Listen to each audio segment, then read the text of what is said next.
Hello, everyone. I'd like to welcome you to another show of New Hampshire Citizens for Progress. We're going to be discussing healthcare today. Do you have it? Is that something you worry about? Do you worry about getting sick? Do you worry about how you're going to pay for these things? Well, we have a gentleman we're going to discuss some of the healthcare proposals that the candidates that are running for president are discussing. To be able to make a decision about issues like this, you need to know a little bit of history and what the issue is and what's being proposed to deal with it.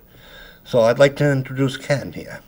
Hi, Rick. My name is Ken Dolkert. Our healthcare system is broken.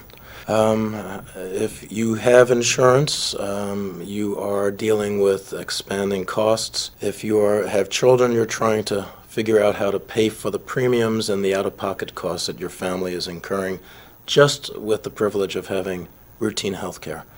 If your kids go to school, you're trying to figure out your property taxes as to why is it that our local hospital has a marble gleaming atrium and we can't afford the salaries of our teachers because of healthcare. So I think many docs like myself, primary care docs, in fact 80% of the primary care docs in this state of New Hampshire believe that Medicare or similar systems should be expanded to all of our citizens. And I think there's a couple of reasons why that's the case. One simple reason is morals. The fact that we allow Americans to go without health care, to show up in our emergency rooms and our offices without care for 9 months while they're dealing with a protuberant abdomen because of a tumor that they were hoping would pass on its own. This has got to be of no concern to me, right? No. We're paying for that, and people are also suffering. So there's the moral perspective. But I think for many of us, the more important perspective is the out-of-control costs, the outrageous costs that Americans pay for our ongoing health care in this best of time, worst of times. As a practicing physician, I've practiced in New Hampshire for 37 years. I'm a primary care doc, adult medicine, I'm an internist, and a geriatrician. And having practiced in a variety of settings, community-based settings, academic settings, up at Dartmouth, it's pretty clear how broken our system is. Currently, I'm mostly retired, but I am filling in for colleagues in the absence of enough primary care docs in a practice where I'm currently serving. This setting, I see the patients who have never been assigned to have a primary care doc because they don't have insurance. They couldn't afford it. They weren't aware that they had options available to them. We have 30 million Americans who do not have health care insurance.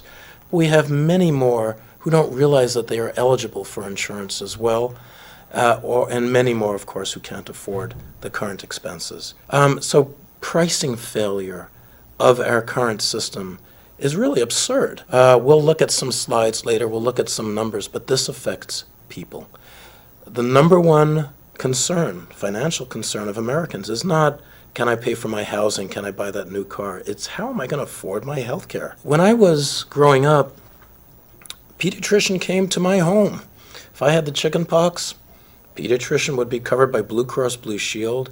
Boy, was that quaint. Those days were non-profit Blue Cross Blue Shield throughout the country, community-based. Since the 1980s, the age of deregulation, insurance companies unique to this country were allowed to take profit from the dispensation and provision of medical care.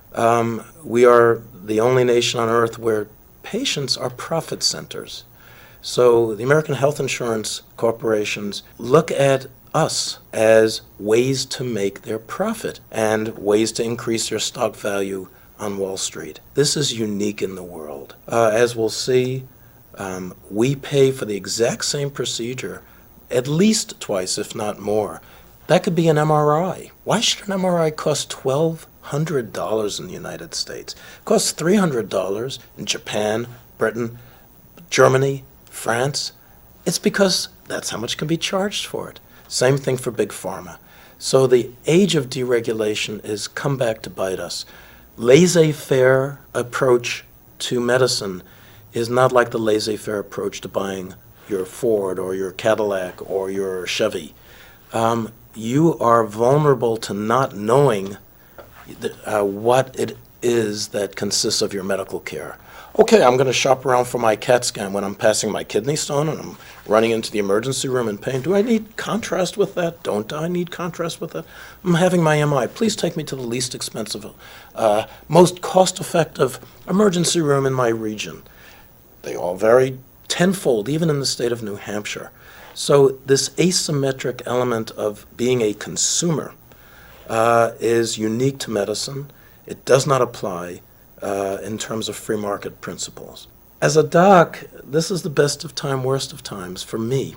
I am so gratified to see multiple sclerosis, to see multiple types of malignancies have significant improvement in care.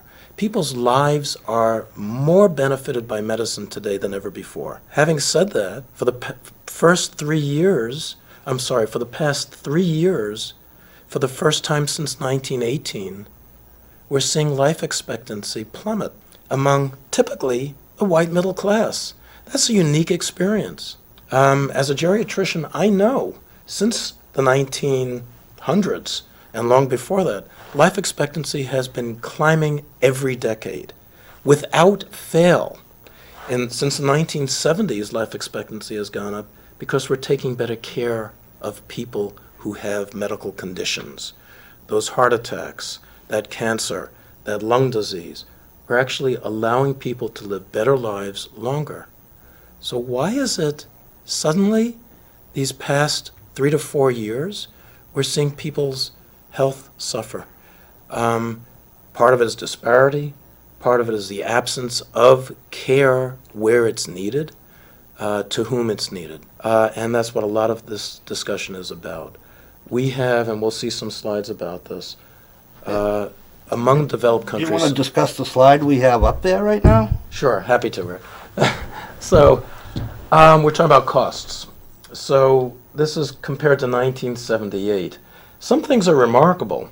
College tuition's pretty remarkable, but there's a lot of financial aid for people who can't afford college, by the way. That's why that tuition value is somewhat striking and not entirely reflective of what people pay.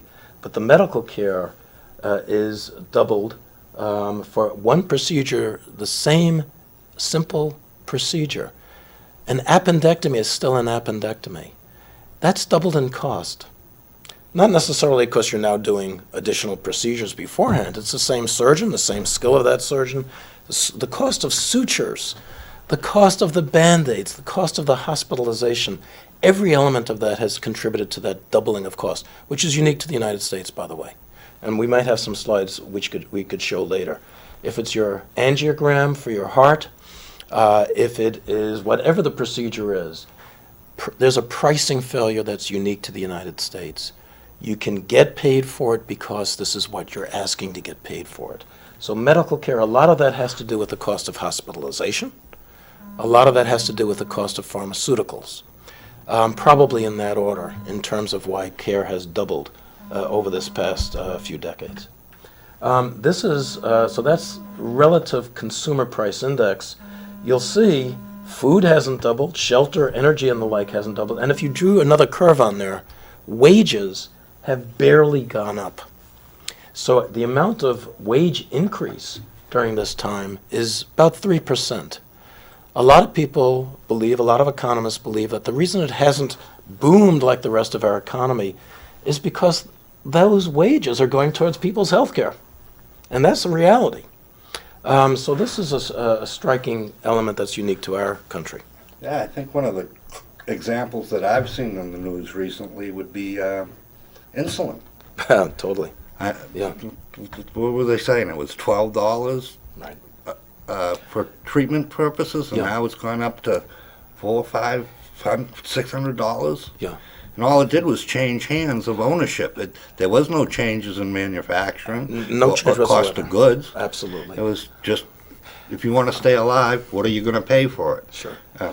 How can you place a dollar value on continuing to live and that they'll price for whatever Right. they can get for it? And many of those breakthrough drugs of the early 1990s are manufactured still by Lilly, by the same manufacturers. there's remarkable nonsense that happens that's unique to medical care. For instance, there are safe harbors for big pharma to not be slapped with antitrust suits.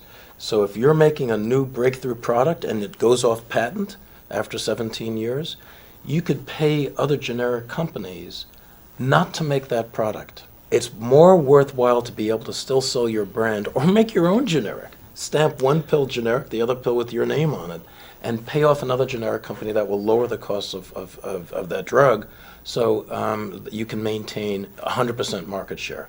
That's true for many types of insulins, true for many other kinds of medicines. These safe harbor legislation that carves out big pharma and other components of medical instruments and medical devices is, again, written by the pharmaceutical industry, written by the medical industrial complex in our congressmen and in our Congress. So it's a pretty remarkable experience where people are unable to afford their insulin and dying because they're rationing it.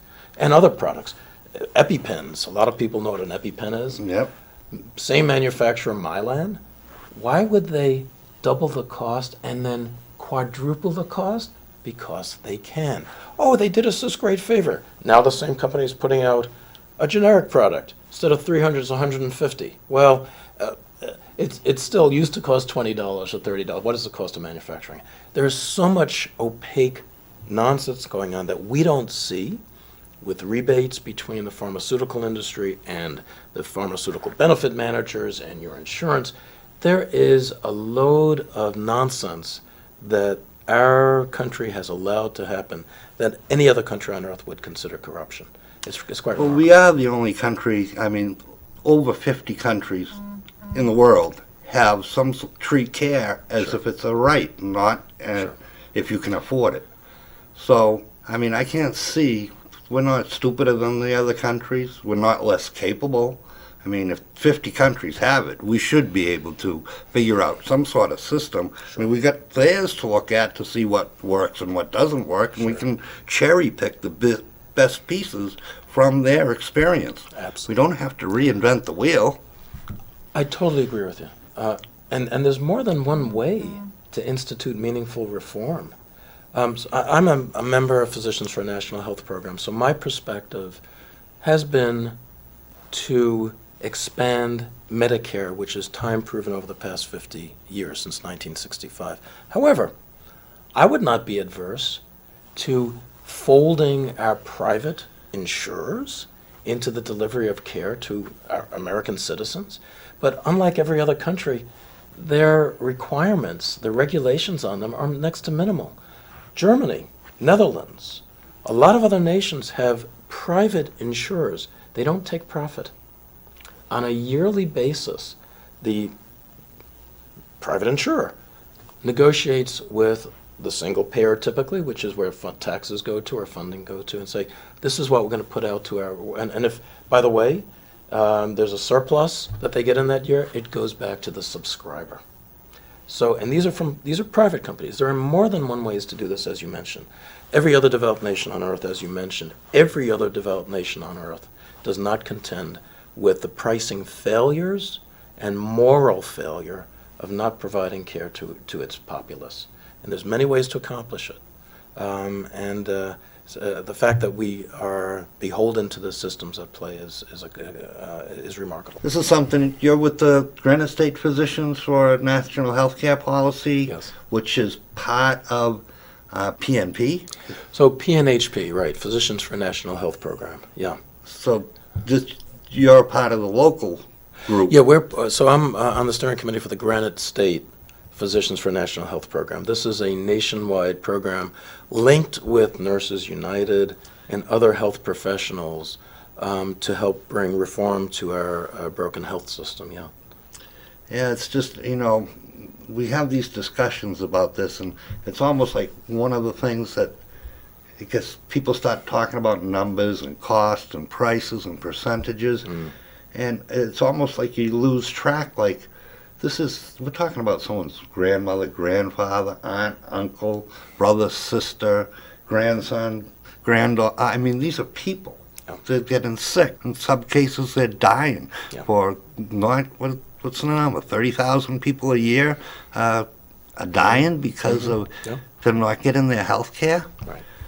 And then we're looking at a chart like this, and we're seeing that it's not all there well on the screen presently, but that 60% is a bankruptcy rate for those that have insurance. Yes. Exactly. So we're the only country on earth, developed nation on earth, where people are allowed to go bankrupt over medical costs, which is unique on this planet. Of those people in the United States, the many hundreds of thousands of Americans who go bankrupt, and back in a couple of decades ago in New Hampshire was 30,000. Remarkable numbers. Of the majority of them, folks actually have private insurance. So what they have to pay, what is uncovered for their critical medical care, results in their bankruptcy. I think that's pretty striking. The fact that we have undercoverage with a lot of forms of insurance is unnecessary. Yeah. So we're missing the number on that chart, but that says the uninsured, and I'm looking at the numbers for military being 2% of military personnel filing bankruptcy due to medical problems. That's right. Even the Medicare needs to be fixed. There's some things that are terrific about Medicare. Remains the country's most popular form of insurance, and it's affordable for most Americans. But unfortunately, there are gaps in Medicare, so folks can go bankrupt on that as well. But the uninsured is that smaller red piece, as you were saying on the bottom. Most folks who go who go bankrupt actually have at risk due to having private That's insurance. almost equal to, though, that's going to be 13% looking at all the rest of the numbers there. Right. So the uninsured is 13%. Right. And then we take Medicare at 10, Medicaid 5, that's 15. Yeah, these are realities. They're almost the same. I mean, Yeah. People suffer in a lot of ways. People but that's suffer. amazing. Yeah. 60% of the people that experience bankruptcy because of a medical problem are those with health insurance. There's talk of bringing back the flimsy pieces of paper that really don't provide much coverage for anyone, but provide a lot of profit to the premium holder. Yeah. So we experience one of the most expensive healthcare systems, and we've been discussing that the performance of this is we're experiencing higher mortality rates in both adults and infants, not including the 30,000 people a year that are dying because they didn't go, they didn't have coverage and they didn't get treatment. Right, that's right. So 2 points. Raul Labrador, who was a congressman back from a decade ago, had said nobody dies because they don't have health insurance. Not true. The studies are very clear. People do die because they don't have health insurance. Or if you have poor health insurance, or you have to pay too much out of pocket to be able to get your necessary care. The studies are very compelling about this. You will die at an increased rate because you will decide to say, hey, that chest pain must be gas. I had some pizza before I took that walk. I can't afford really to go see a doctor. I'm going to ignore it until you have your MI. You have your heart attack. Same thing with the abdominal pain. It's got to be just gas. I really don't have to worry about that. So people suffer and die in the absence of health insurance. Deductibles, we saw a slide earlier. People actually do not expend their cost of their deductibles on critical health care, whether it be their mammograms, whether it be their routine screening, their colonoscopies, or whatever it might be, that will result in better health.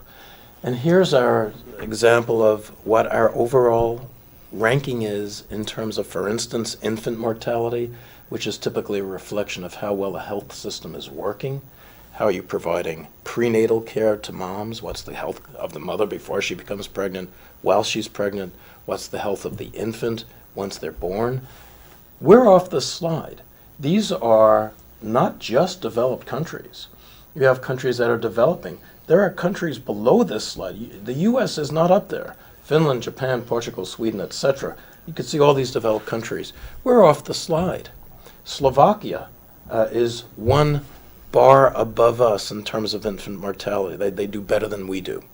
We're not doing much better than Cuba, which pays, essentially $400 per person for health care in terms of mortality overall, by the way. So we lag behind other nations, not just in infant mortality, in maternal mortality, in mortality amenable to medical care. That's a funny term, but that is, if you have high blood pressure, what's the likelihood you're going to die because of a stroke? In the United States, we don't have as many people who are having their care provided with that problem to prevent them from having strokes. So there's actually an increased death from chronic medical conditions compared to the rest of the world. This bar is just one tip of the iceberg in terms of our performance. And if you look at how much we're paying for these kinds of results, the value of what we're paying is pretty poor. If you have something that's not working very well, but you're paying twice as much for it, the value of what you're paying for is suffering.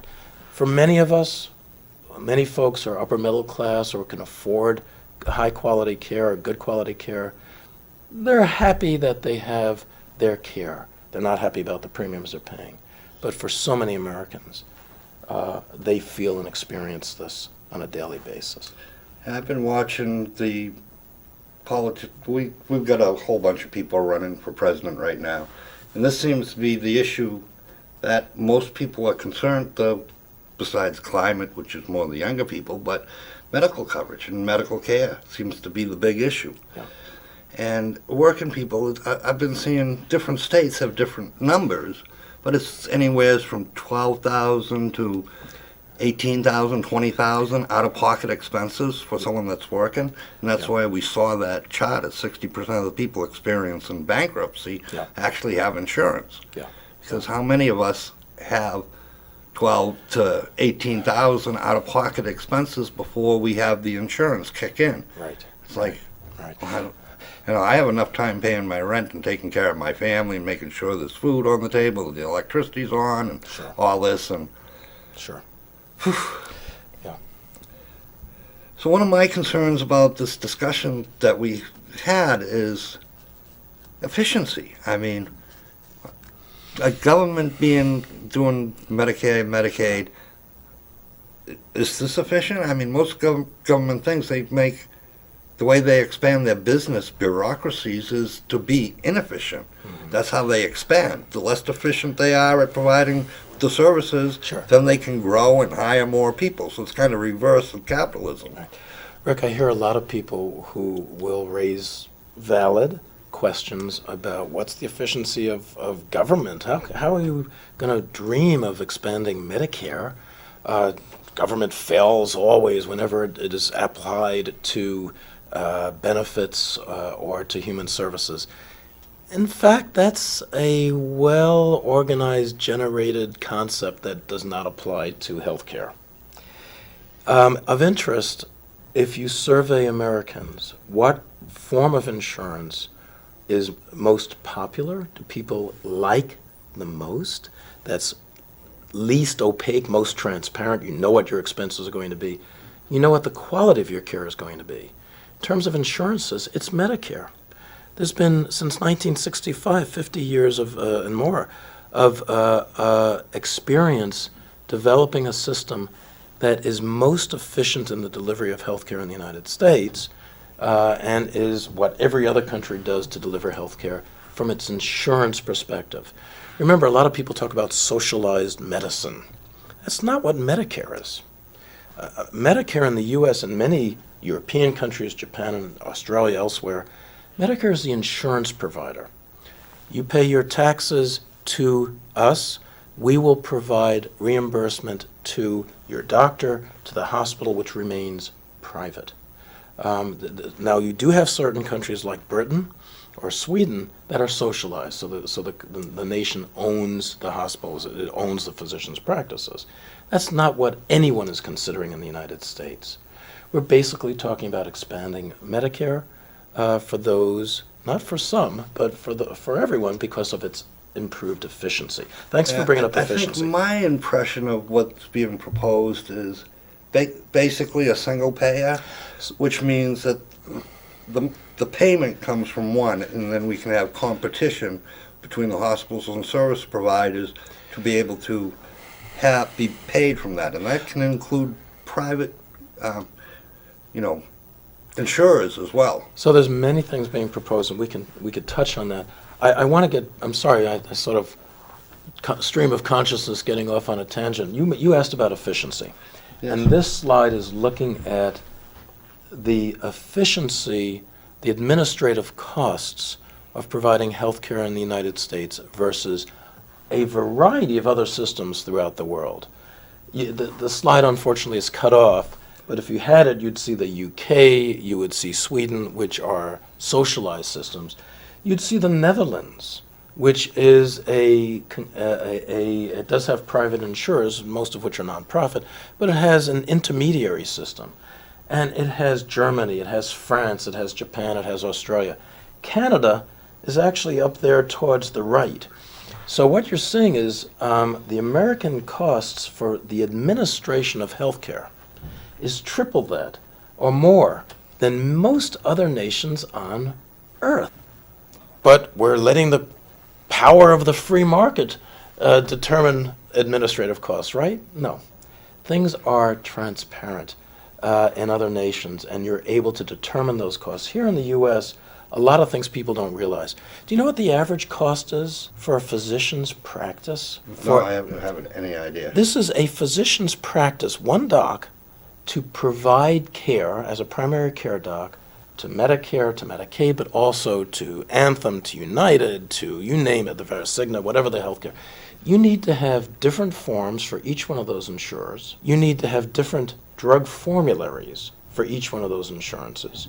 You have different policies. Is this CAT scan covered for this particular purpose or not? You have to spend time on the phone with each one of those insurers getting the test that the patient requires covered. That results in $100,000 per year per doctor. That's a practice just to contend with the varying forms. This is not conjecture. This is clear cut. And that multiply that with every practice across the country.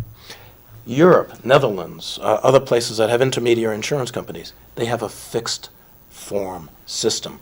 Administrative costs in the U.S. are ridiculous. Every hospital has those same administrative costs. It's absurd. And guess what? You have nurses on the phone telling doctors, managed care nurses for Aetna, for United, whatever it might be, saying, no, we don't cover that. You have to meet this criteria. Those systems are geared towards profit. So you've got huge expenses, both from the provider's point of view, the hospital or the doctor's point of view, as well as from the insurance company point of view. Medicare, it's laid out. Medicare is about 3% of administrative costs, whereas the private insurers, we're talking about 15%. The numbers vary. But there's reasons for this huge discrepancy in terms of efficiency, administrative costs. So Medicare, Medicaid is one of the most efficient systems No that question. that the government does in fact oversee. Absolutely. And many of the reforms will count on that, yeah.